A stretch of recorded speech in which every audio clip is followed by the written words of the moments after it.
All right, welcome back, everyone. We're at the Performance Matters podcast. I'm your host, Matrix. We are joined today by John Berardi, right? Hello, everyone. We're very excited to have him here. Founder of Precision Nutrition, for those who don't know, one of the largest, I think the largest online nutrition certification companies in the world. Yep. Fantastic. He wrote a book, Changemaker, to help bridge that gap, correct me if I'm wrong, with fitness and entrepreneurship. Yep. Fantastic. And now he's also competing on the track. He just came back from a trip with Stu McMillan, so that's also very, very exciting. So we're very lucky to have him, and we're excited about him on the podcast. So we'll just dive right in. Yeah, let's do it.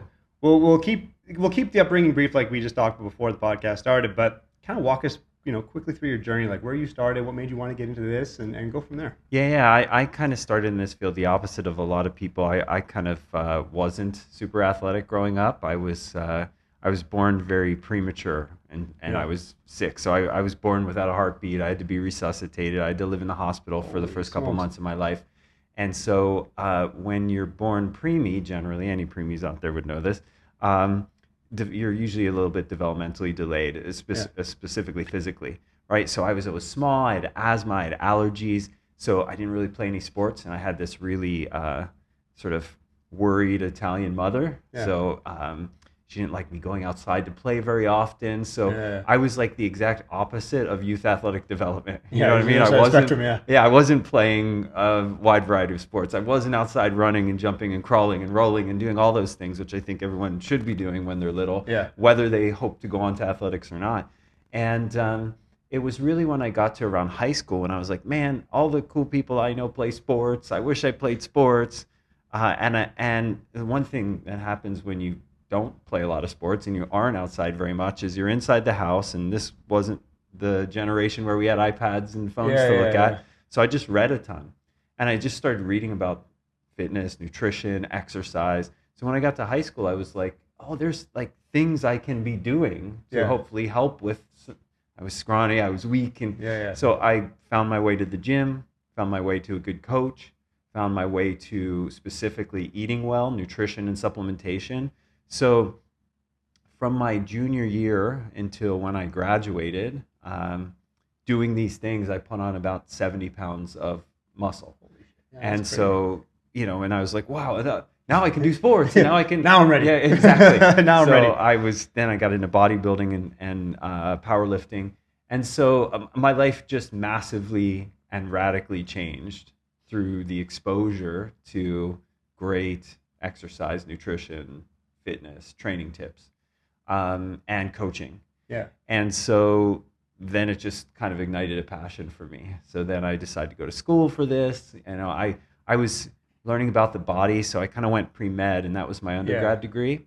And then on the precipice of going to med school, I was like, but I don't really want to be a doctor. Like, it would be cool and, whatever. And it's interesting learning about the body. I just like fitness and sport and nutrition and exercise and all this.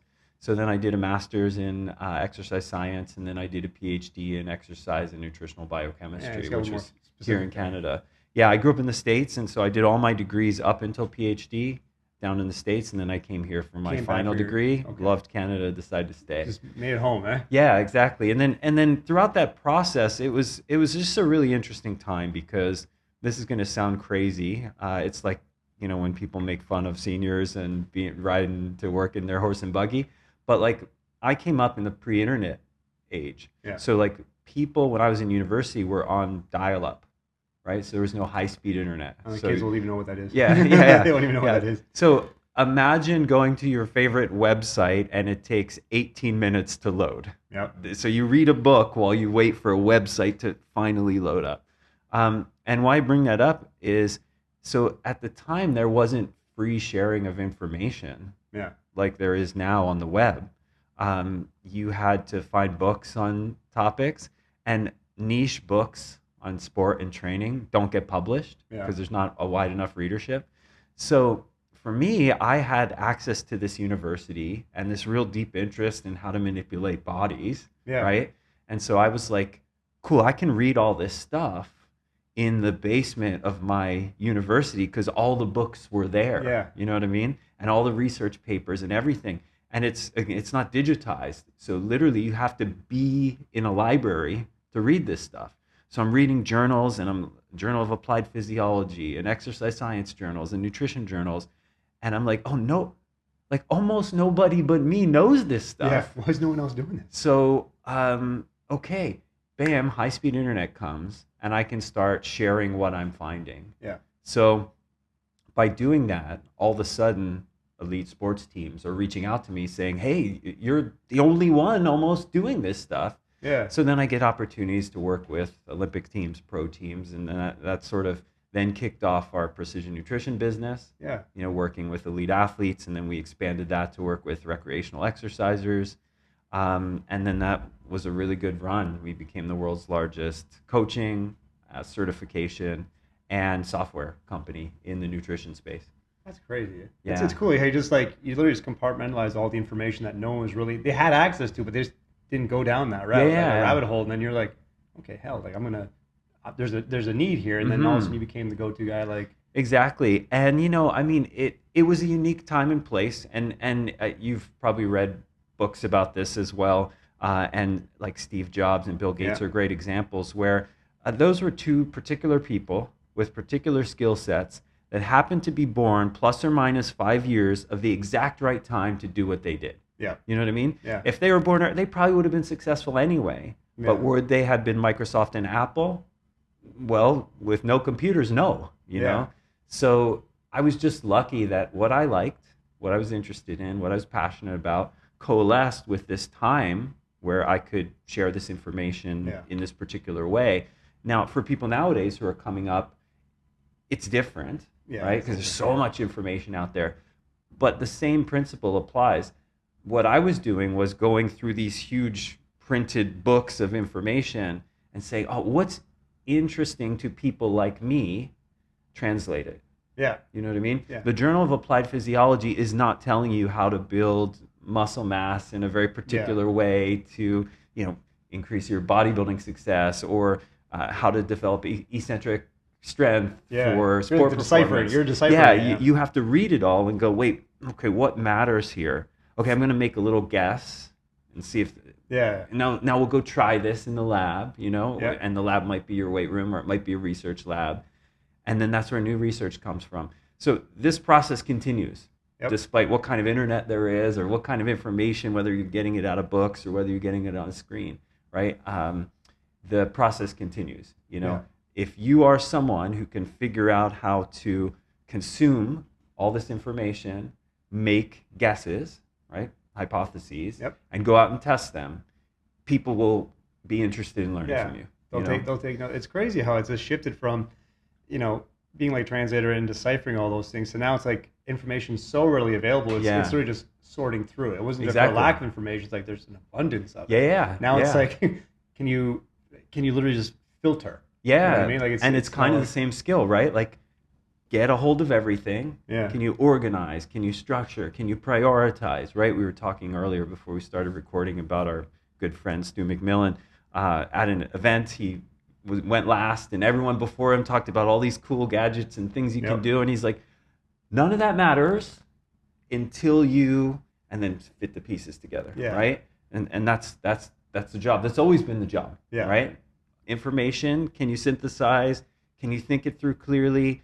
Can you get help from other smart people? And then can you come up with a theory or Yeah. a practice or Yeah, a take a hypothesis? guess. Yeah. Yeah, take a And then guess. go test it and see what happens. Yeah, we're talking to Adam Feit the other day. Maybe a couple weeks ago now, because during the season for volleyball, for example, I was like, okay, we're trying to, like, I think, narrow down, especially now we have so many sports science tools Yeah. available. We're trying to figure out, okay, if they're testing their approach jump as an example, Yeah.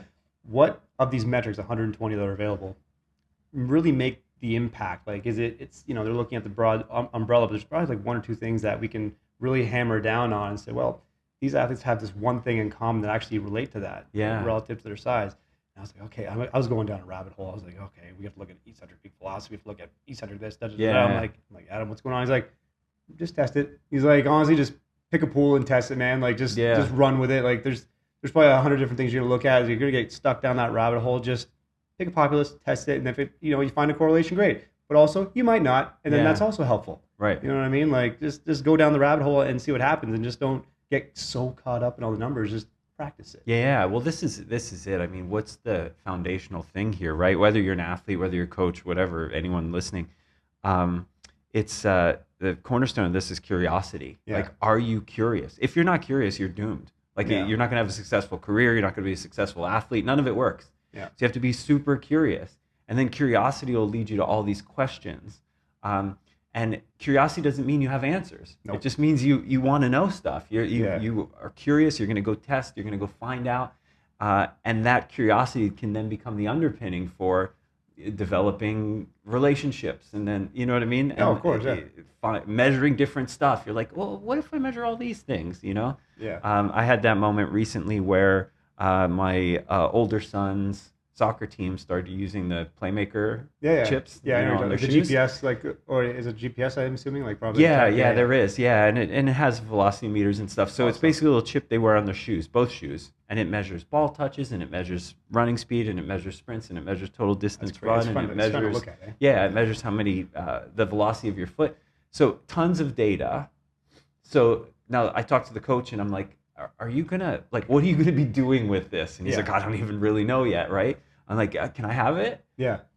Because I'm just super curious. And now with tools like ChatGPT and other AIs, you can literally upload the raw data and you can ask it a bunch of questions. Yeah. And it can do in a fraction of the time what would have taken me hours and days and weeks back when I was in grad school having to do statistics manually. The manual horsework. Right? So now, like you said, look for correlations. You can in seconds. Right? Yeah. If you collect all the data, you plug it into a ChatGPT, you tell it what it's looking at, and you say, I'm not even sure what I'm looking for, ChatGPT. I don't know yet. Exactly. Maybe you have some ideas, Yeah. and then it'll have some ideas, and then you collaborate with the machine, and then all of a sudden it tells you if anything's there or not. Yeah. You know? We were always looking for, I think the curiosity thing is a huge point. It's like, I don't know if you ever find answers. You'll just learn to ask better questions. You know, you'll have better and more filtered questions as you kind of, That's right. as you go deeper down that rabbit hole. And it's true for us too. We're still looking for those correlations with our sport performance. Like, we're not sure. We know what, like, the overarching goal is for certain things like that are standardized for combines and everything else. But, like, is there something deeper that we can look at? Is there one or two things that we see a trend and a pattern with? And if not, that's fine too. At least we'll know. Yeah. We can, it's addition by subtraction almost. Like, Yeah. if there's no correlation. Well, the hell with it then. At least we now know that this actually is not what we thought, at least for our populace. You know, for our normal data. I think we were looking, me and Miles were looking this earlier this week. We're like, okay, maybe there's got to be a correlation between, like, the IMTP poll and, like, a vertical, because, you know, same angle, same everything. And we didn't see anything. Right. We're just like, okay, but this is across like 200, 300, 400 entry points. And we're like, does this matter? Maybe this doesn't matter. I mean, you know, maybe there's something else. I'm like, well, this should matter. This makes sense, you know, logically. But we're like, we're not seeing it lining up. We're like, maybe it doesn't matter. Like, oh, well, then we just go back to the drawing board and say, okay, well, these things apparently have a better correlation. Let's explore those now further. Maybe there's something there instead. What we thought we knew, we didn't really know, or at least we couldn't prove it. So now we're going back and being like, okay, guys, I guess we have to focus on these things and see if these things actually make a difference now, or just keep filtering all the stuff to get there. So, and then I think now I want to transition. So, again, using your experience with, especially being huge in nutrition, have you seen your understanding of nutrition and let's say sport performance change over the years? Like almost like what you know kind of knew the last decade or so. What's changed? Yeah, well, I'll tell you a story that's true, but it's also like a representation of a change in my own career. Yeah. So early in my career, I was very, very interested in all the particulars and details around nutrition and supplementation and all the little pieces. Yeah. You know what I mean? So I'm in the research. I'm looking for, okay, what gives you a 1% advantage? What gives you a 3% advantage? And how do we stack those up? And how do we create a plan for someone? Let's say you're a bobsledder or a sprinter or a football player or whatever. How do I build that all into what you're doing to give you the highest chance of success? So that would mean, like, what do you eat pre and what do you eat during? What do you eat post-workout? And what about the morning? And do you eat before you exercise? And if you do, so a lot of these details and put them into play. And I used to go out and coach teams and, you know, work with individual athletes and try and implement all these things. And I was really passionate about them myself. You know, I've long time been a weightlifter and an athlete and bodybuilder and all these things. And I remember walking into a session. I was going to teach a session to the U.S. bobsled team. And Stu was the coach at the time. So Stu and I have known each other for like 30 years, and we've worked on many, many teams together. So I go in, I'm setting up my PowerPoint slide. I've got everything, I'm going to show them how training affects physiology and then what nutrients you can drop in at these key times to really maximize the training effect. And 3/4 of the room walks in late with bags of McDonald's. So I'm like, oh, I made the wrong talk. This does not matter anymore. Exactly. And this became a metaphor and a really key change in my career where I was like, man, this stuff maybe, could matter, but it never will until we're not eating McDonald's. Yeah. You know what I mean? On the go. In theory, then practice. Yeah, exactly. In reality, we're dealing with humans. So that was a big shift for me. How can we master the basics, the cornerstone, the foundational things that build a strong, healthy, recovering body? Yeah. And almost no one's doing that. Yep. Right? Almost no athlete, and in my experience, the only athletes doing that are the ones who aren't that great. Yeah. Right? The ones on the bubble, right? And so wait, what's he mean by that? So this is just my experience, right? So when you get to the highest levels of sport, yeah, the athletes that are succeeding are the freaks. Yep. They're the ones who didn't have to do all those things to get to that level, right? They were crushing in high school, and then they were crushing in D1 without ever thinking about the food that they ate. Yeah. Like not a minute spent. They're not like, oh, I'm going to optimize my sleep and recovery. They're just freaks. They're bigger and stronger and wired. Their nervous system's better than everyone else, and they all bubble up to the top. Yeah, of course, yeah. Right? And then when they get to the pros, it doesn't even matter that much in the beginning. And the ones you see starting to pay attention to it are either the ones on the bubble who are just trying to get themselves into the mix. Yeah, a little bit of an edge. Right? Or athletes getting towards the tail end of their career and they're trying to get a few more years out of their career. You think of the famous example of Tom Brady, right? Yep. And many others. I saw it in hockey. I saw it in football. So these are the two groups that actually really start to, broccoli. They think about what's in broccoli. Yep. You know what I mean? Everyone else just has to do pretty good at the foundation. Yeah. So that became a major shift for me. Let's spend 80% of our time thinking about, are we getting enough protein? Are we getting vegetables? And it sounds so dumb, Yeah, it sounds very basic. It is. It matters. Yeah, it really does matter. And I challenge anyone listening right now, if you're an athlete of any kind, take the next 4 days, figure out how much protein you ate. You're like, well, how do I even do that? It's super simple. If you've got ChatGPT, it'll tell you. Write down about how much protein, or write down everything you eat if you want for the next couple of days. Tell ChatGPT what you ate, and it'll tell you about how much protein you got. And if you didn't get about your body weight in grams of protein, so I weigh 170 pounds now, if I didn't get 170 grams of protein, why are we talking about supplements? Yeah. Why are we talking about fat to carbohydrate? We don't need to. We need to talk about how much protein you're getting and how do you get it. If you're not, how will you get it? I have who you've worked with, my daughter is turning 15 this month. And that's like her thing right now. And she's a good athlete, is texting me at the end of every day, telling me how much protein she got. Awesome. That's it. Yeah. You know what I mean? I'm like, you do that, you're good. Yeah. And then I want to hear about whether you had veggies at each meal. Yeah. And the rest, we'll figure out later. Yeah, we'll split those hairs as they come. It's a mastery of the basics. Mm-hmm. That's what it sounds like. I think that was cool because again, I took precision nutrition as did Miles, and we were in our undergrad and everything else too. And that's like a huge part of level one is just a mastery of those basics. It does sound, I guess, tedious, and it sounds, I guess, very, I say basic, but it's crazy how those are the things that really make the biggest impact. Totally. And I think it's a more practical solution for most people compared to those that can measure their food and everything else, great. But in reality, like we're working with human beings that totally perfect. You know what I mean? And there's one other thing I would have her doing. Yeah. But we don't have to worry about it because she always carries around one of those huge stupid Stanleys every place. It's very popular now. Yeah, exactly. But I mean, it ensures that she has lots of fluid each day. because that's a big problem as well for a lot of athletes. They're dehydration. yeah, they're just low grade, chronically dehydrated. My older son's a perfect example. He's like, I don't drink water at practice. I don't like to. And I'm like, that's a real problem, dude. You know what I mean? That's a big problem. So like I know how to measure hydration through like pee sticks and stuff like that. So I'm gonna test you, buddy, and we're gonna see. And I'm like, oh yeah, you're chronically dehydrated. Every time we test his urine, it's dehydration. So that's gonna be his biggest rock. So I mean, for me, it just became of these, let's say 5 things, right? So there's enough hydration, so enough fluid each day, enough protein each day, fruits and vegetables. I say it that way, but we're looking for the micronutrients and the phytonutrients that come from that. Phyto are the nutrients or the plant nutrients, right?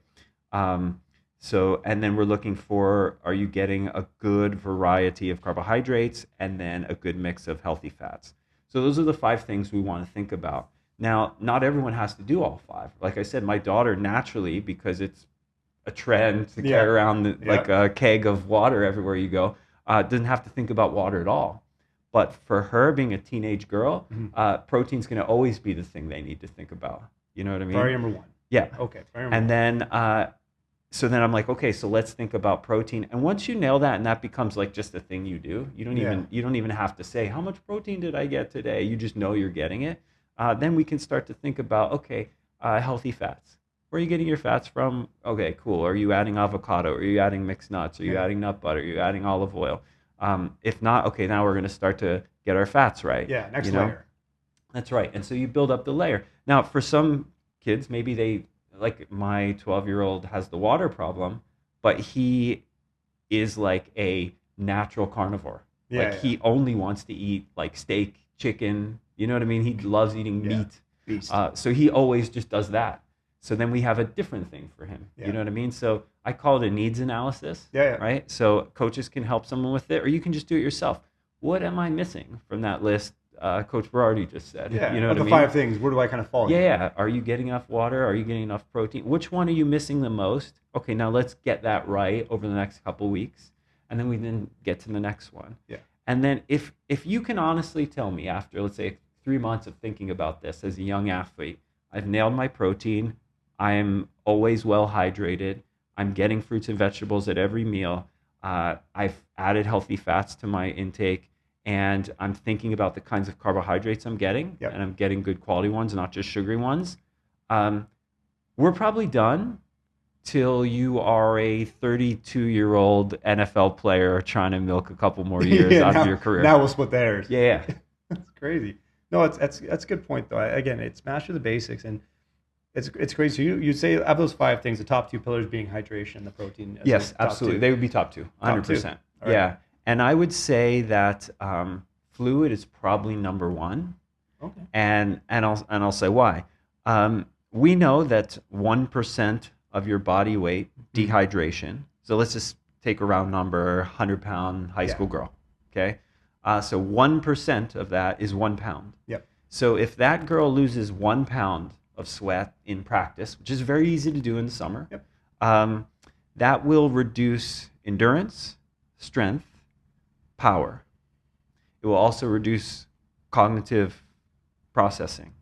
So let's say you're a soccer player. Do any of those things matter? Yeah, absolutely all of them, right? They're all pretty damn important. Coaches talk about even decision making in soccer, right? How are you seeing the field and making good decisions? Well, you can't do that if your cognitive ability is dropped.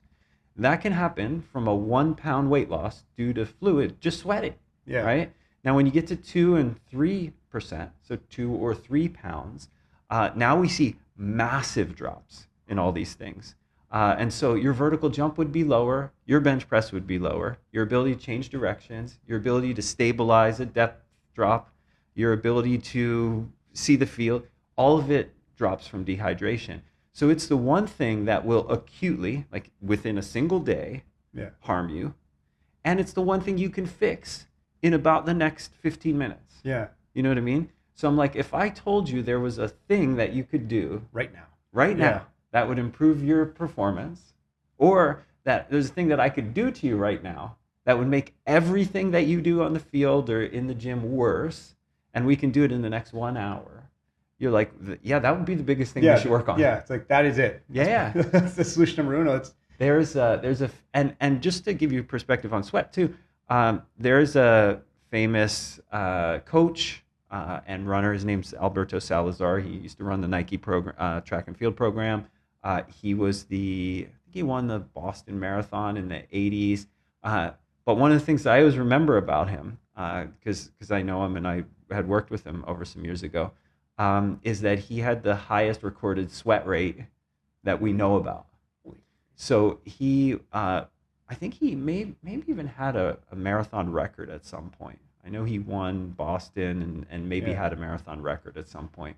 But he would lose 20 pounds through fluid losses in a marathon. So his sweat rate was like the highest recorded ever. And you've probably seen some of these kids in here. One of my kids is one of them. He starts sweating immediately and he's soaked. And then my other boy has no sweat at all from the same workout, same duration. Just has a high sweat rate, which isn't a problem. It's just how it is. Yeah. So this guy in a 2-hour marathon lost 20-some pounds. You could easily, in a 1-hour soccer practice, lose 1 to 3 pounds. Yeah. Right? As a young female. So again, that's why I put hydration first. Because it's so acutely important, right?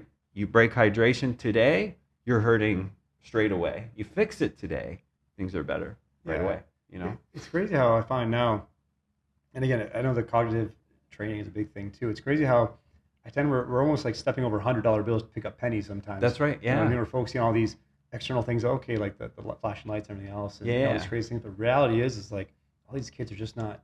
They're skipping breakfast. They're not doing the basics of hydration and nutrition. And these are conversations that a lot of the coaches that we work with are always like, well, we have to talk about nutrition, all these things. And, you know, it's like, well, what's the most practical solution? And those are some great points that I think would just reaffirm and hammer home the importance of those things. I think every young kid, you tell them like, oh, you got to eat better, and all of a sudden they go, yeah, whatever. You know what I mean? Like all those things. But if you kind of correlate and tie it back to, well, here's what you're probably not actually aware of what's happening. Right. It's like you want to be the best at whatever you're trying to do. Yeah. You don't realize that if you're, not hydrating properly, you're actually like, you're kind of cutting yourself off at the ankles here. That's right. Giving yourself the best advantage to perform. And so now when we take this into, okay, now what do we do, right? Yeah. So because this would have been my early career. Yeah. Here's all the problems with hydration, dehydration. Here's what you need to do. But then the question is, how will you do it? Yeah. Right. So and one of the strategies. How? Yeah. How? One of the strategies that I give all of our young athletes is it's easy to do the hydration thing if you simply hydrate around your exercise. So most young athletes who are serious about sport will have some kind of practice every single day. Yeah. Right. It'll be soccer. It'll be training with you. It'll be track. Whatever the things they're doing a bunch of them. So then you just get a liter bottle, right? Yep. And so you drink one of them with practice. Yep. And if you want to put some tasty electrolytes or something, whatever make in it there, fun. that's fine. Whether it's Gatorade Zero. So you fill that thing, you drink that during practice, and then you have a second one that you drink on the way home or as soon as you get home. If you do that and just have a little cup of water with each meal, you're done. That's it. Covered. So easy. Yeah. Right? Now, if you just try and drink water during the day, probably won't get it done. Really? You think about how you're at school all day. Yeah. Like, are kids drinking water all day at school? No. No. So all they have then is breakfast and dinner to get 2 liters of water in. Yeah. Not going to do it. Yeah. Right? Not thirsty enough. Yeah. Right? And you're not really thinking, like, I don't want to drink a liter of water with my breakfast. Yeah. You know what I mean? I'll have tea, whatever, you know what I mean? So it's little strategies like that, like have a liter have a liter right after training, and then sip water like you would normally. Now all of a sudden you got 2 liters more than you would have in a day, and that's enough to prevent all these dehydration problems. Yeah. So simple, you know? I remember doing something at postgrad, and again, maybe things were incorrect. I think someone brought up hydration. They're like, well, if you're not thirsty, you don't tend to drink. You don't need to drink if you're not thirsty. I think they said the body will signal if it's thirsty or not thirsty. I'm like, oh, I don't really know what if that was true or not. Maybe it's different. But I guess that I guess I'm trying to figure out like if is that more for like non-athletes? Like, does that matter? Like athlete versus Yeah, non-athlete? yeah. Well, I mean, there has been some discussion, like how do you know if you Yeah, should hydrate, yeah, right? My answer is once you've gotten the signals that you should hydrate, it's too late, right? There's two ways. Thirst is a decent marker. mm, However, ever notice how you can be really hungry and not busy, yeah, and really hungry and busy? yep, And when you're hungry and busy, you forget about it. yep. Same thing with thirst. Same thing. Yeah, if I'm super busy and I'm running around, I'll be like, I feel a little bit thirsty, but I got stuff to do. Yeah, I'll get to it. I'll get to it. Yeah, You know, and then you missed your chance. The other way is just look at your pee, yeah, right? So I have like a pee chart that I give all the young athletes, and they're different colors. I mean, but you don't even need the chart, right? If you are peeing in the toilet and it's yellow in the toilet, you need more fluid. yeah. You know what I mean? If it's clear, if it looks clear, like if the color of the water when you've peed in the toilet hasn't changed, then you're good. Perfect. And that's just a great little Yeah, test. simple strategy. Yeah.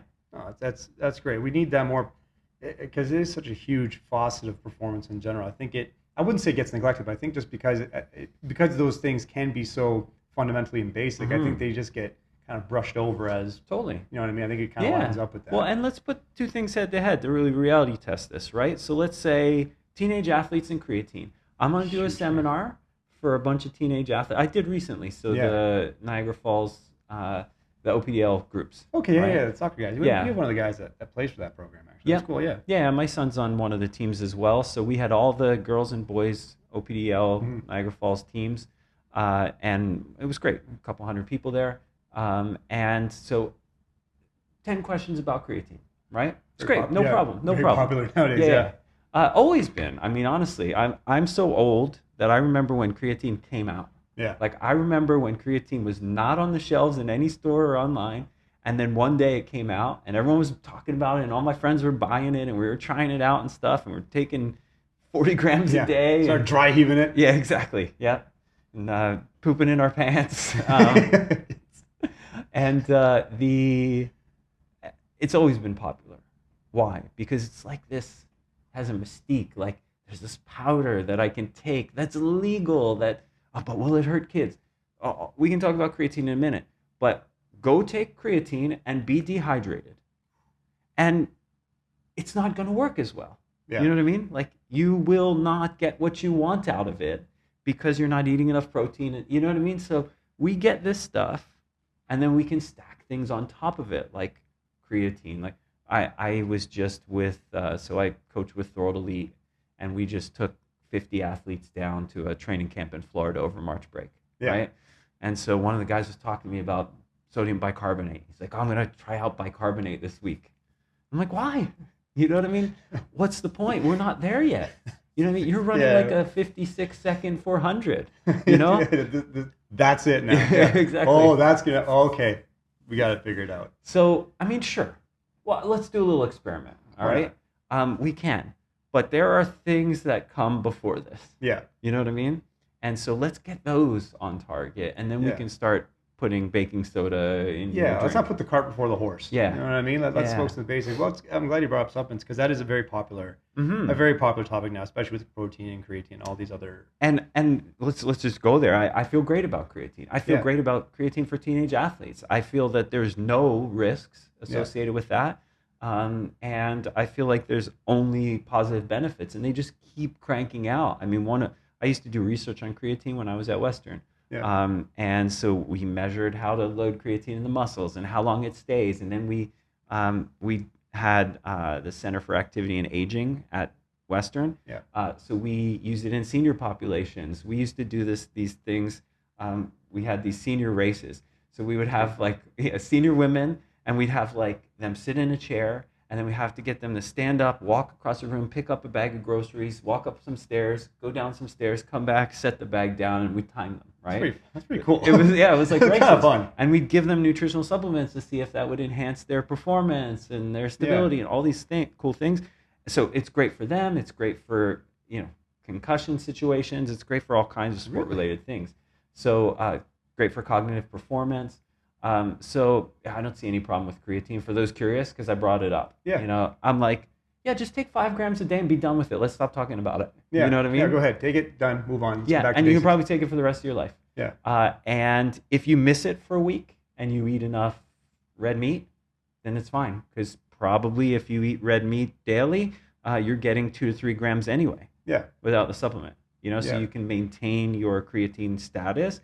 For those listening, it's kind of like when you start taking 5 grams of creatine a day, your creatine stores in your muscle, like a gas tank, kind of fills up. Yeah. And you can maintain it for a week or two by just eating red meat without the creatine, and then it'll start to deplete a little bit, and then you have to top back up again, right? Yeah. And so what you're just trying to do is keep your creatine stores up, and it's not just muscles, it's brain and everywhere else. Yeah, everywhere there's a cell that needs energy, there's creatine. Yeah.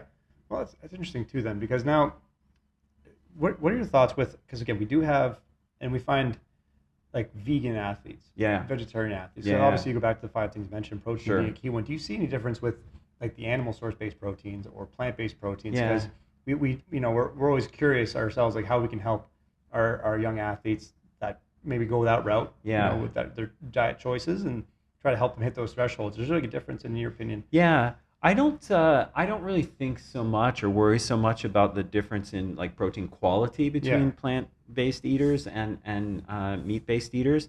I just think it's way harder. It's just way Yeah. harder. You have to be much more conscious about it. So, you know, this would be the other amendment to what I said earlier. So Yeah. it's either people who have to think a lot about nutrition, or people who are on the bubble trying to make their way into Yeah. that top tier of sport, people on the tail end of their career trying to preserve their career, and then it would be people who choose to exclude an entire category of food, Yeah. right? So, and that's not just plant-based eaters. I mean, Yeah. there's people now who just only eat meat, right? So Yeah, they're carnivore carnivore people. diets Yeah. or- yeah. So they're excluding whole categories of food too. If you exclude a whole category of food, there's Mhm. all those nutrients you could have been getting that you're now not, and you have to figure out where you're going to get them from. Yeah. So if you're a plant-based eater, cool, no problem.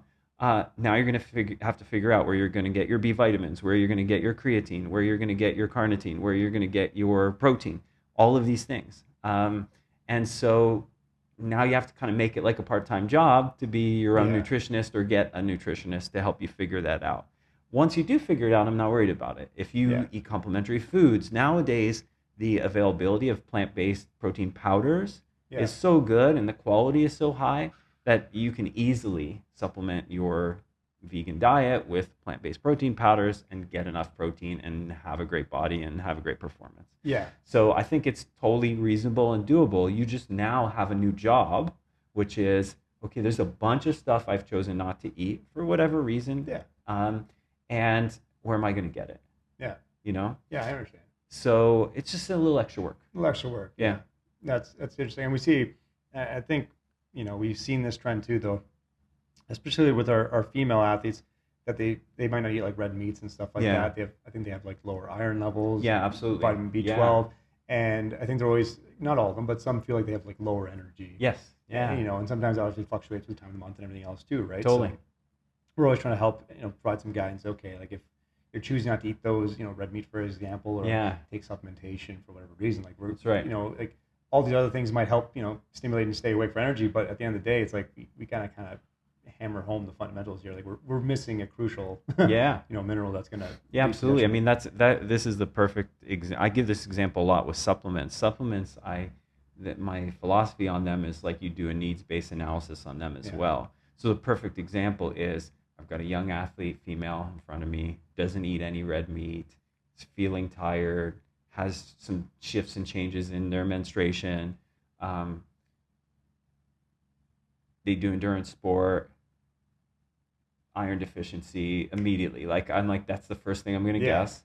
And so the thing that's interesting about that is if we have those symptoms and we measure low iron and you give them an iron supplement, things get really good really fast. They do. Yeah. You know what I mean? Yeah. And you're like, wow, okay. So that's what a needs analysis is. There are some supplements we have to take, right? Because of whatever else. Yeah. Right? And when you give it, it's magic. It's the best performance enhancer. I mean, there's no illegal performance enhancer that would do any better than giving an iron deficient athlete iron. Yeah. You know what I mean? Get them back up to par. Exactly. Yeah. You're like, well, you just got you just got steroids. You know what I mean? That is your steroid. Yeah, exactly. That's iron. That's your legal steroid we're giving you. You know, so when we think about supplements, there's two tiers. There's, are you missing something that when we replace it, you're gonna skyrocket, or just get back to where you should have been at baseline? Yeah. If so, we need to do that, obviously. Yeah. So that would be iron. That would be creatine for someone who doesn't eat meat, whatever. And then the second tier is, are there little things we can do to put you above baseline, above where you would have been by just eating great food and training? Yeah. You know, and then we think about those things next. Oh, no, that's a good perspective. I like the way you kind of layered that there too. It's really just, let's fill the gaps first before we start looking for the next level. Like, that's great. Totally. And there are gaps. A lot of a lot of people have them, and some are glaring gaps. You know. And others are subtle. I don't know if you know Dan Gardner. You should talk to Dan at some point and have him on the podcast. We'll put him on the list. Yeah, he's a really good friend of mine. I mean, Dan does this really, really extensive physiological testing. So hair and fecal and blood and a whole 9 yards. Yeah, urine, and tests everything.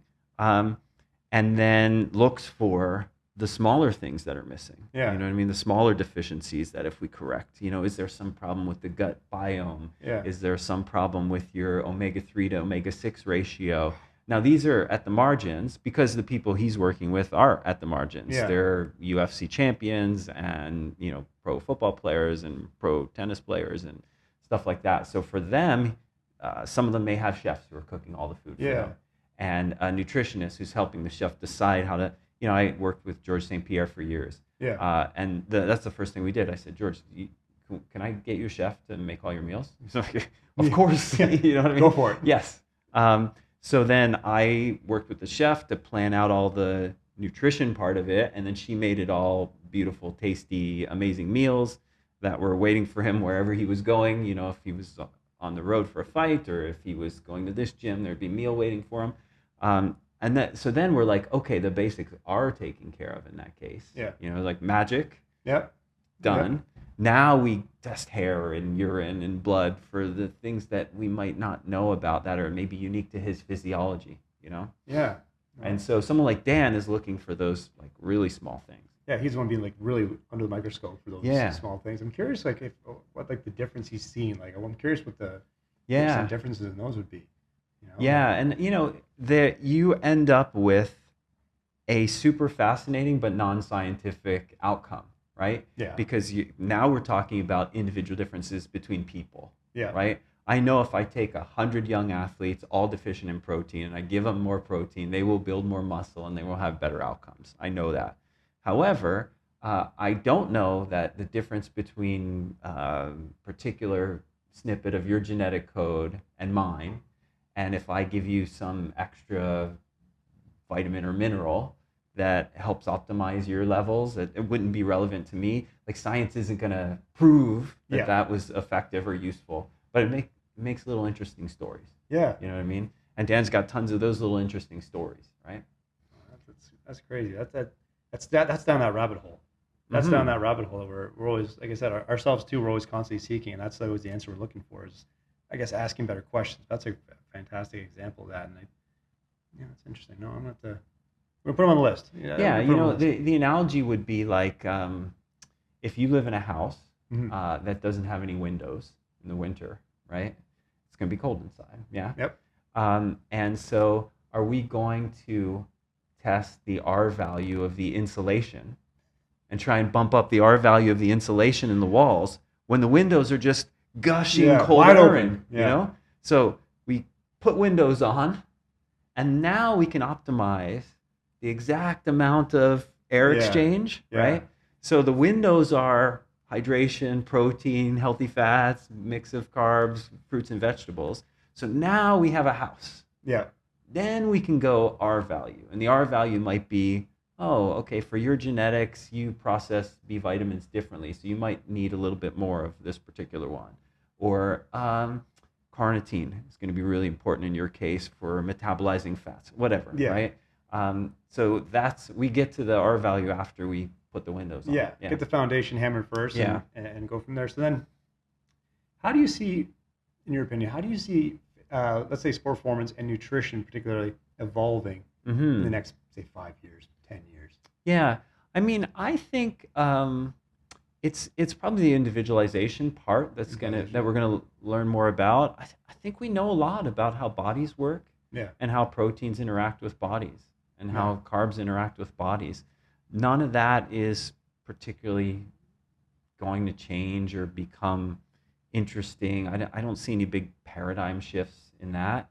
I think we will see individual things becoming more to the forefront. Yeah. So, for example, there was, and it's been a few years now, but this type of thing takes a while.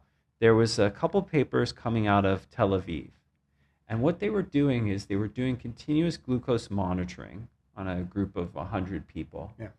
And they would have them eat different foods and see how their blood sugar changed in response to them. And there were just wild differences between people. Like, for example, I could eat ice cream and my blood sugar would only rise as if I had eaten broccoli. And you could eat ice cream and your blood sugar would spike through the roof and go crazy. And you could eat broccoli and it could go through the roof, and I could eat broccoli and it'd be a low response. It was just like, what is so unique about these people? We don't even know the answer to that yet. Yeah. When we start to find out the answer, and some guess is like, well, maybe it's the gut microbiome. Yeah. Maybe different, organisms in our guts change the rate that we can digest and absorb food, or change different properties about that absorption. So, so I'm not saying the microbiome is going to be the big shift. It may be, I don't know. But it's going to be learning about what's different between you and me, such that we can eat the same food and have a wholly different response in terms of our blood sugar. And this paper was just fascinating because you're looking at these responses and you're like, wow, they're like so vastly different. Yeah, we don't actually know that this food is good or bad, and this food is good or bad anymore. Yeah, response is too different. It's good for you, and so nowadays you'd have to wear a continuous glucose monitor every day of your life to figure out all the good foods and the bad foods and decipher it for yourself. Eventually science will tell us, oh, you know what, we had no idea, but it was these 3 things that made Matrix different from John. Yeah. You know what I mean? Yeah. And so that'll become, I think, the next frontier. We'll understand the patterns of people rather than all people are like this except for these individuals who have these differences, which we don't actually know, and everyone's special now all of a sudden. Yeah. Well, now I suspect we're going to learn that there are categories. Yeah.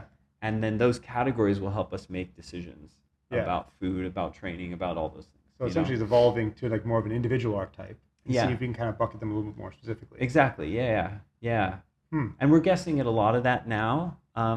Now, that doesn't invalidate any of the things we talked about earlier, right? We still know if you want to get in the ballpark, proteins, carbs, fat, whatever, hydration. But then later it'll be tweaks to that based on these things we know about you. And it may, again, we may have to measure your blood to know that, or we may just have to know what part of the world you came from. Yeah. Or your parents came from, or your grandparents came from, or whatever the case may be. Oh, that's interesting. No, it's crazy how it's just deeper down the rabbit hole. We're evolving the archetypes now to be more specific. We have the fundamental understanding of like macronutrients, micronutrients, and the response. But now it's like, how does one respond to these specific details, these specific ingestions, right? So that's the interesting part. Okay. No, that's insightful for sure. I'm actually learning a lot on this shit. This is fantastic for me. Like, I'm making notes on these guys here. But I'm going to transition because I really want to talk about your trip to Arizona. Yeah. I really want to talk to you about your trip to Arizona because now, what made you want to get into track?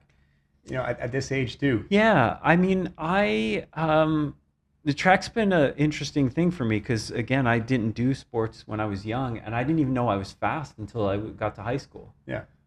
So I remember, there were like the athletic kids, and I was not one of them. I was the nerdy book kid. And I remember, I think they invited me to run with them, like maybe as a bit of a joke, like, we'll put you in there just so we look better. Yeah, let's beat up on this kid in the playground. Just gotta beat him. Yeah, and then I beat all the sport kids, and I remember going home and telling my mom, like, Mom, I raced Michael and Sean and whoever these kids are, and they're all sport kids, and I beat them all. And then she's like, "That's nice, honey. Don't get hurt," Yeah, whatever. that's great. And so like, this is actually, our daughter had the same revelation. We didn't know Amelin, our oldest daughter, was fast until one day we took her to soccer camp. She grew up with an eye condition, Mhm. so we had to do a lot of vision therapy for her. And so ball sports and stuff, she used to fall down the stairs when she was Yeah. little, and we never knew what was going on. So we had her in dance Mhm. to help train visual systems and balance and coordination, all that stuff. But then her brothers were doing a soccer camp, and she's like, "I'd like to do soccer camp." And she was like 12 or something, Yeah. so she never played before. And I remember they were on a break, and they're like, "Oh, go get your waters," and it was across the field. And then everyone went running, and she just was like straight past everyone. And I looked at my wife, I was like, "Is Amelin fast?" we got to do something. I think Amelin's fast. We got to do something And I'm about like, this. "That's exactly what happened to me," right? I was about the same age. It's all making sense. Yeah. So I've always been decently fast, and it was a revelation. So I ran a bit when I was younger, and then I got into bodybuilding and strength training, and a part of the journey I didn't talk about is I ended up playing university football and rugby. But then after university, it was just lifting, years and years of lifting, And then as I got older, I was like, I'm starting to get sick of just lifting. I'm like in my 40s now, been doing it for so long. And also the kids, like, oh, I can't bring my little kids to the gym with me, but I can bring them to the track. Yeah. I wonder if I start running again. And so I started just moving again like a track athlete would. Yeah. Doing the dynamics, doing the groundwork, doing the stretches. And I was like, dude, this is way more athletic than anything I've done in like 25 years. Like, I've been telling myself all the weight room work that I'm doing is helping me age well and improving my longevity. And it is, versus doing nothing. Yeah. Absolutely. By comparison, absolutely. But like, if I want to be athletic and vital and strong and fit, it's out here on the track more than it is in the weight room. Yeah. And I don't know if you listened to the recent Huberman podcast With Stu? that Stu was on. He was trying to bring Andrew Yeah, Huberman along this path, and I don't think he got there yet. Yeah. I don't think he gets it yet, what we're trying to talk about here. But for me, it was just like, I feel better when I do this. I look better. I move better. I'm not as muscular as when I'm only lifting weights, but I don't care that much about that anymore. My kids can be involved. I can be outside more in the sunshine in the summer, if we ever get any sunshine and warmth in Canada, because it's taking forever right now. It just feels like a better way to do activity, power, movement as you get older. Yeah. And so I do some meets and competitions and stuff, and I do pretty good at them, but I'm less concerned or caring about those as I am just about being able to train this way for as long as I can train this way. Yeah. So for me, like, pound for pound, training like a track athlete is probably better than almost anything else when we talk about movement quality, longevity, tissue quality, energy, enjoyment as you get older. Yeah. So that would be my argument. That was, again, a point that Stu was trying to make on the Huberman podcast. He asked him at one point, if you're looking for the better movers, would you go to the gym to find them or the skate park? Yeah. And he said skate park, right? And he used that example because Andrew used to be a skateboarder. But then Stu stopped there. I would have went further. Yeah, he was like, and the point is, you know what I mean? Spending all your time in the gym trying to optimize your deadlift is not going to get you all those other things you want. So for me, that's a long answer to why I do track, because I can do it with the people I care about, because I can be outside more, because I think, and now I'm not saying instead of weight room, I'm still in the gym 3-4 times a week.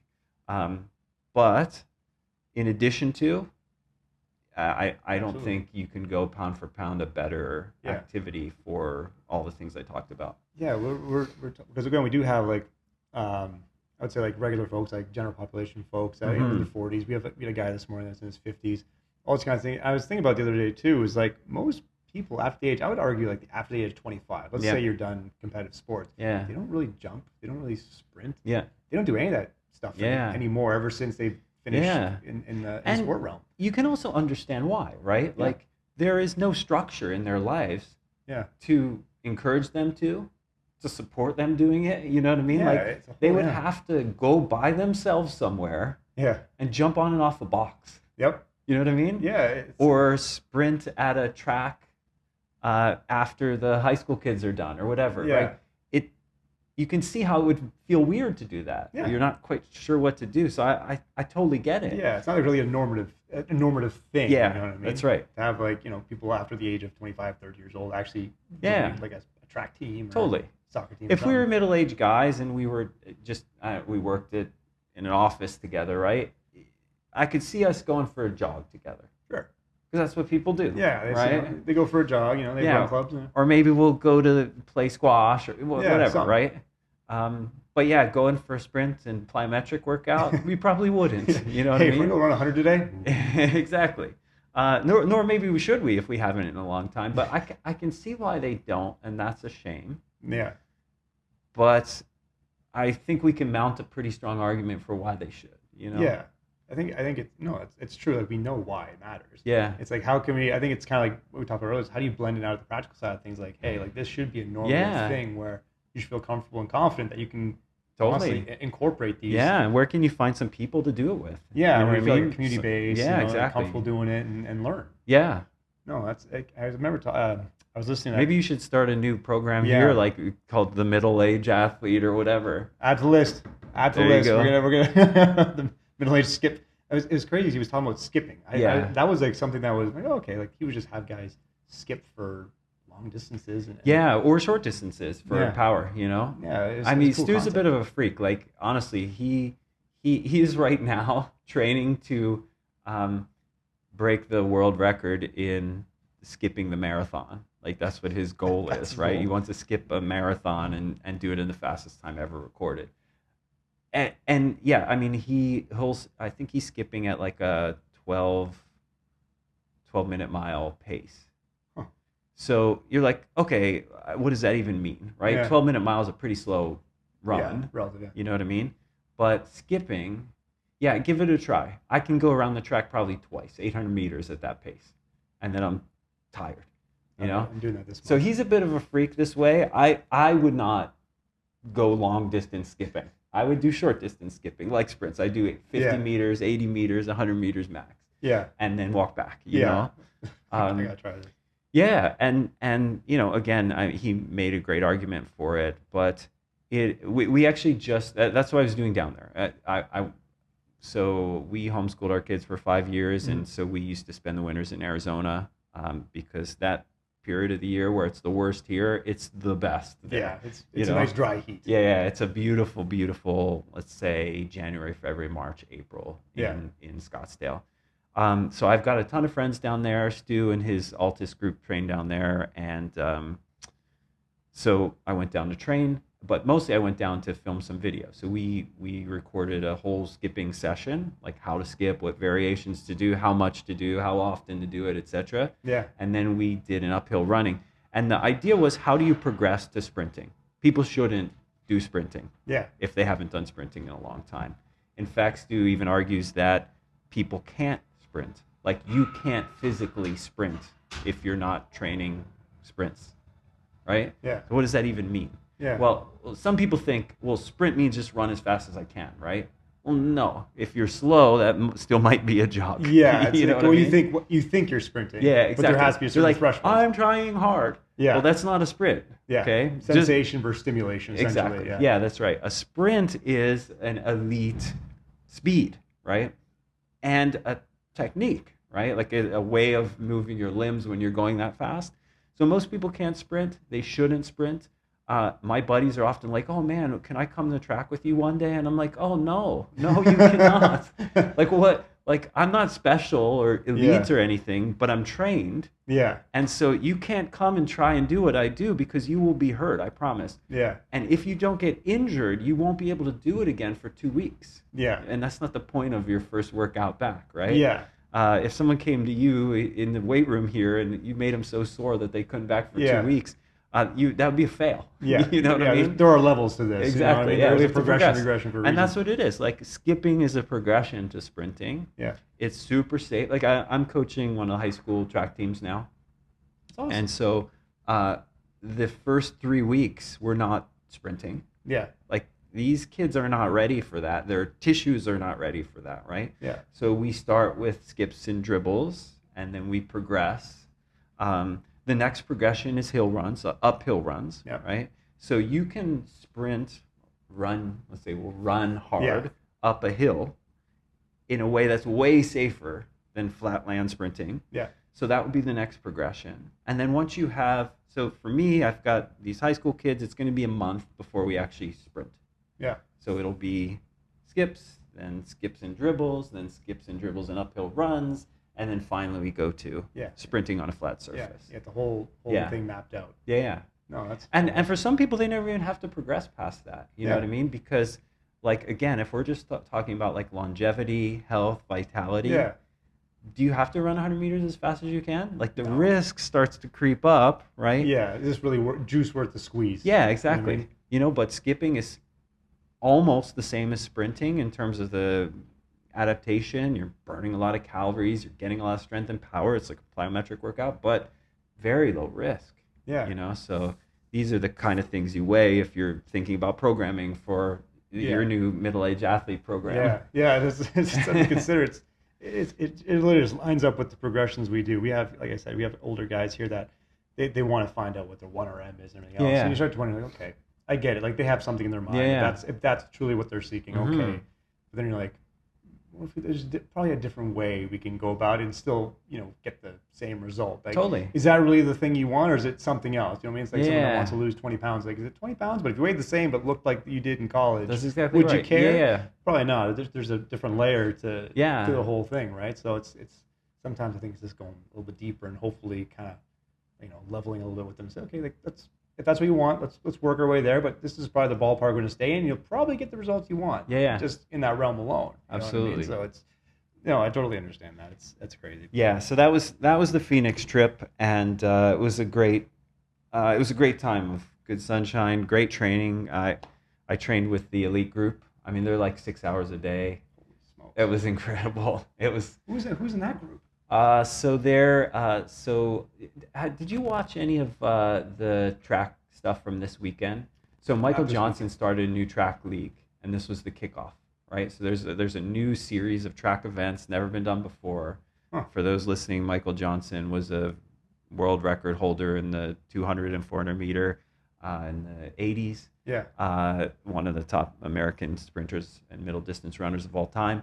Now he's a big track advocate, and so he started a series of track events to try and revive the sport. Yeah. To try and get stadiums packed with people excited about track races as they are about soccer and about football and basketball. Get some eyes on it. Exactly. And so there's big cash prizes and all that stuff. So Jenna Prandini was one of the athletes we trained with last week. She got second in the 100, second in the 200, which is the $50,000 cash prize, the winner. So what they do is they have events. So there'll be short sprint hurdles, long hurdles, distance events, jumps. So athletes will do multiple events. They'll get points, and then the top point earner will win. So the top short sprinter women will get $100,000. Yeah. The top short sprint man, $100,000. So Kenny Bednarik, the American sprinter, won both the 100 and the 2. So he's the $100,000 winner there. So Jenna, who I trained with last week, she's got the world lead in the 100 right now. I think it's 11:0 something, 11:01, 11:05, something like that. She's gone under 11 seconds. There's a guy, Cravon Gillespie, down there. He's got a couple medals in the relays. He's running sub 10, 9 something. Kenny Harrison, who is the American record holder in the short hurdles, female. She was the world record holder for a while as well. Yeah. So this is the group I'm training with last week. And and it's not just humility. You're like, oh yeah, these girls, these 130-pound girls are doing everything better than me. The weight room, the track, every drill. You didn't show up and just start pounding your chest, like, I'll show you. Yeah, exactly. You're like, let me show you some. I know. But this is being in your 50s like I am now is a whole everyday lesson in humility. Like my 14-year-old is going to be faster than me this year. You know what I mean? Like We don't know that yet. it's coming. It's coming. She's really like getting faster quick, and I'm just like, you know. You're at the ceiling, and she's not even pulled the floor That's yet. right. She's still on the floor. You're kind of hitting the right. ceiling, but.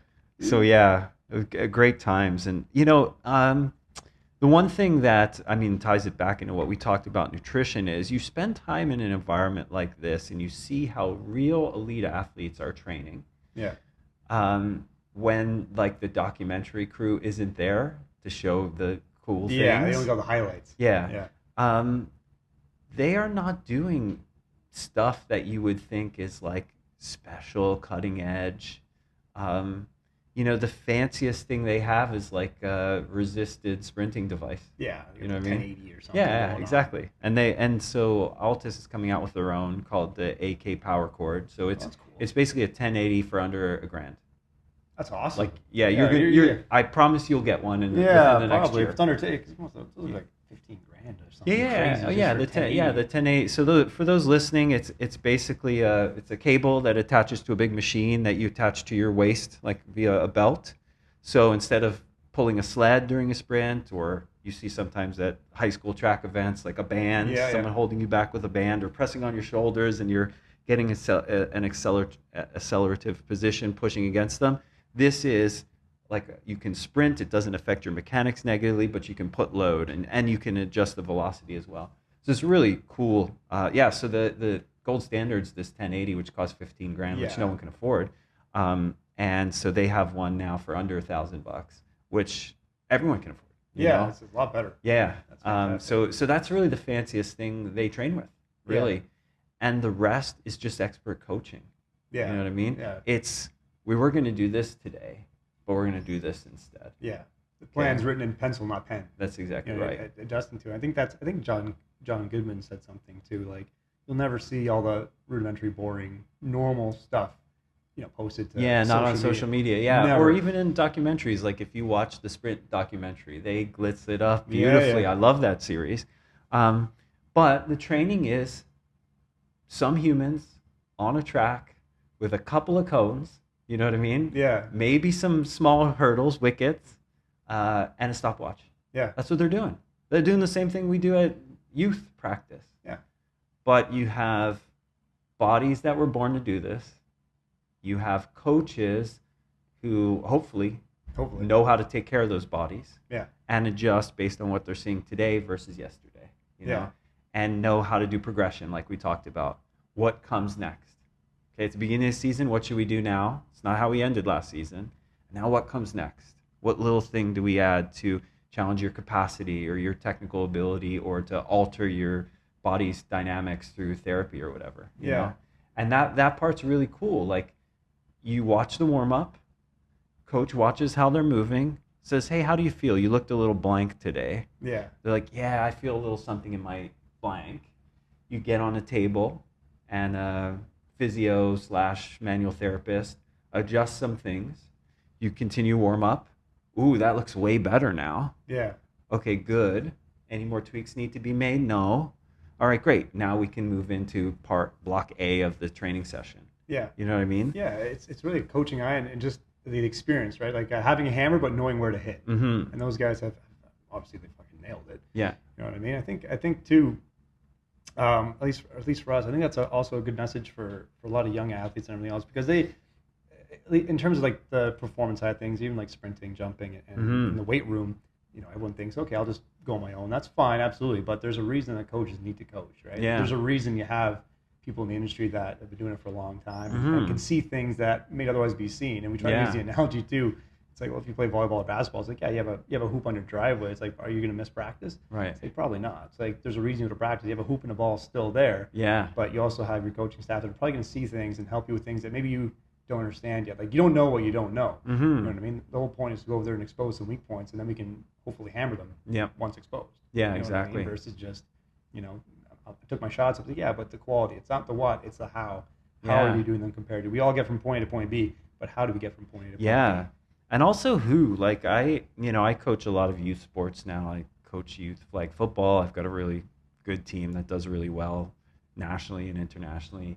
And track, I also coach a couple of youth teams.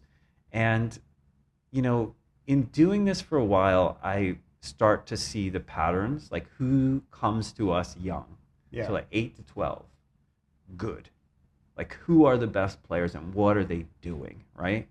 And the answer has been universally, almost to a person, the better players are the ones who have one or both of these. One is an older sibling who plays the sport. Okay. Two is a parent who has a collaborative relationship with them, understands the sport, and can talk about it, preferably unless the kid wants to, not on the car ride home, Yeah. To help do the coaching in between the coaching.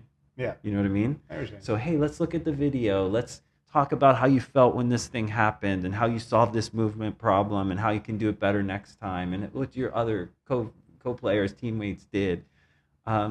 If you have both, you're better than other kids at this age. Yeah. You have to have some given athletic ability, but even more athletic kids who have an older sibling who's pushing them or a parent who's helping them see the game differently can do better than a more athletic kid at this age, right? Yeah. So I think about that a lot, and then I think about if you don't have that. Yeah. Let's say you don't have an older brother or a parent who understands the game in any way. As a coach, how can I help create that for you? Yeah. How can I help create the coaching and the development in between practice, until the next practice?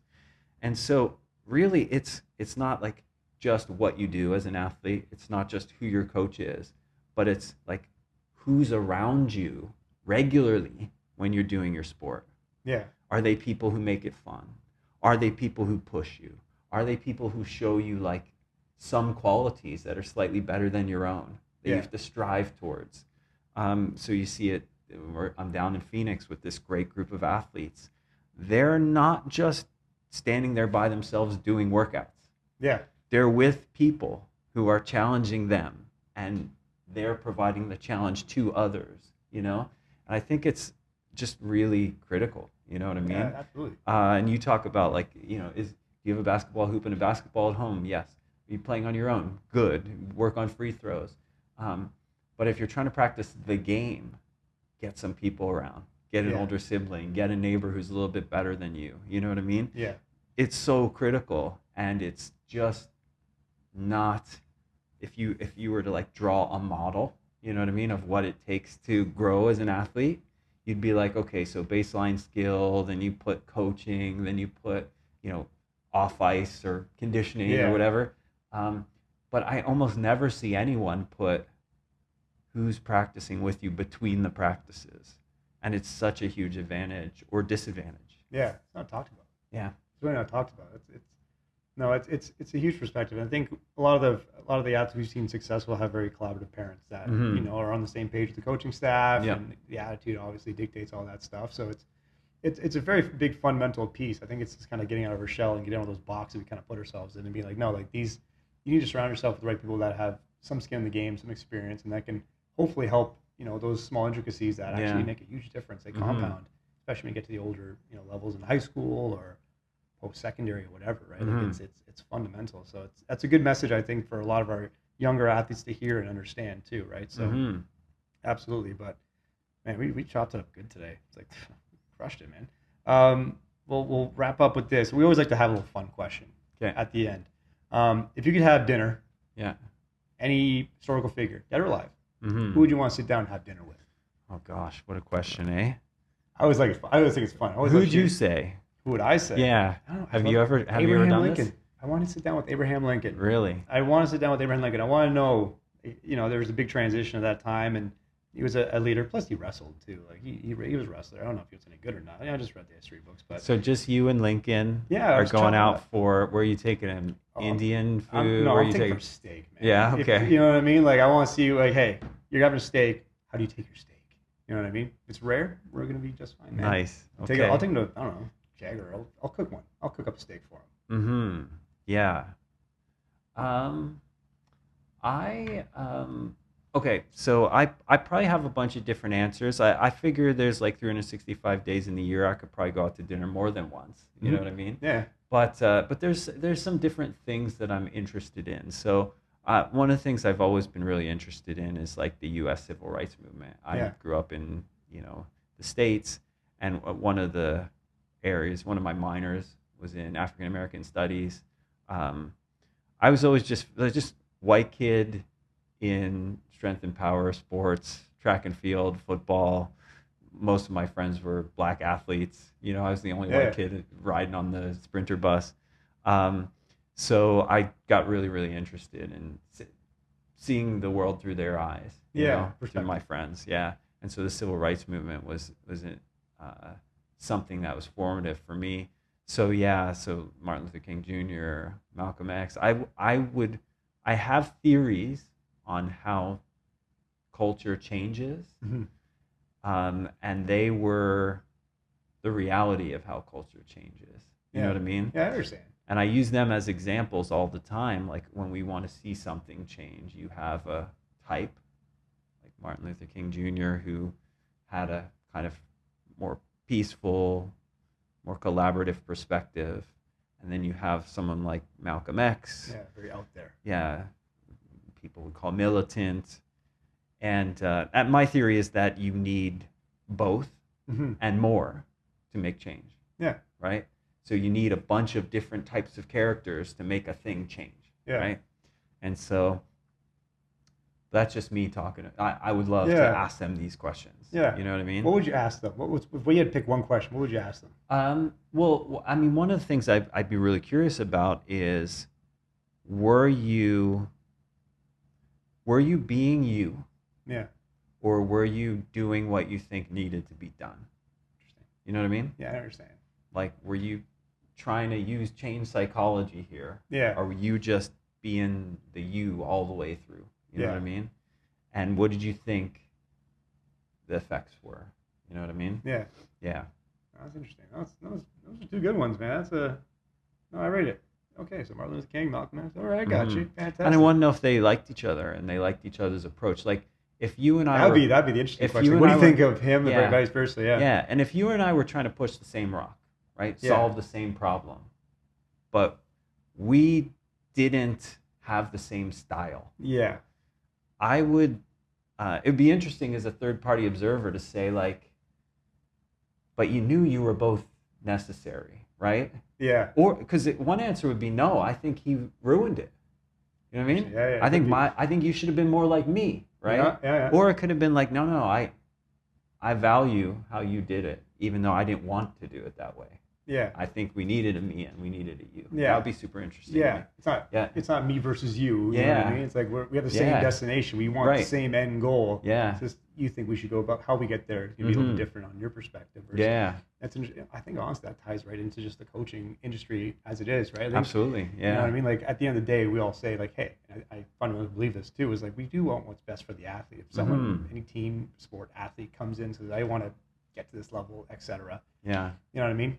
Every coach I would fundamentally feel has their best interests at heart. Yeah. But how they go about getting there is going to be probably a little different. And then you can see obviously sometimes coaches just their egos get in the way of. Yeah. At the end of the day, it's like it's not us versus each other here. It's Yeah. like we're going to help this athlete get to point A to point B. Yeah. How you get there, how I get there, might be a little bit different, right? There shouldn't be. We see this a lot too with like the private sector versus like collegiate. Right. In terms of sport performance, so it was like, well, they got to do it my way, this way. It's like, well, Yeah. you know what I mean? Like we're gonna help them get there. Like help us, help you, help them type thing. It's just we're all going the same way. Yeah. Here, you know what I mean? Well, it is. I think this applies to everything, right? Yeah. Whether it's social change, whether it's change in an industry, whether it's change in a particular field, whether it's change within the culture of a team, right? Yeah. It's we appreciate that we need different styles to move things forward. Can we get those styles to acknowledge and recognize that? Because some won't. They'll just be like, no, I hate you because you do it different than me. Yeah. Your style sucks and you're ruining everything rather than helping. You know what I mean? Yeah, really helping them move the needle forward here. Exactly. And then you'd feel the same about me. And then life is not good in the room or the culture or the community that we're in, right? So having someone see that what's required for change is sometimes a silver tongue, and sometimes a battering ram, and sometimes both at the same time. You know what I mean? Yeah. And that's everywhere, right? Yeah. And I think number one is acknowledging that, right? That is necessary. So if I'm the battering ram and you're the silver tongue, and I'm like, why are you making compromises? Why are you trying? Yeah. You know what I mean? Stop doing that. You need to kick down doors with me, right? If everyone's kicking down doors, then the government military shows up and we all go to jail. You know what I mean? Yeah, we all lose. We don't win anything, right? So we need a little bit of each. So can we acknowledge we need a little bit of each? Can we acknowledge who we are and what part we need to play and change? And then can we create a culture that does all those parts so we all get what we want and need? You know, that's interesting to me. Yeah. Well, yeah. It's kind of like what Stu said, right? Like it's understanding the goal and then the relevant component parts is how does it kind of, we use the term, it's like you have all these individual puzzle pieces on their own, they're just shapes and colors. Yeah. But it's only when you can actually collaborate and put them together where you actually see a work of art. Mm-hmm. You know what I mean? It's like, because on their own, they're nothing. Yeah. A piece of paper or whatever, but mm-hmm. it's the big picture item here that we could all collaborate and actually work together. Yeah. We got something beautiful here we can work towards. Mm-hmm. So that's it. You hit the nail right on the head there, man. So we'll wrap up with that. If people want to learn more about you, or get in touch, that kind of thing, like how can they find you? Where can they get in touch with you? Yeah, I don't know. They can't.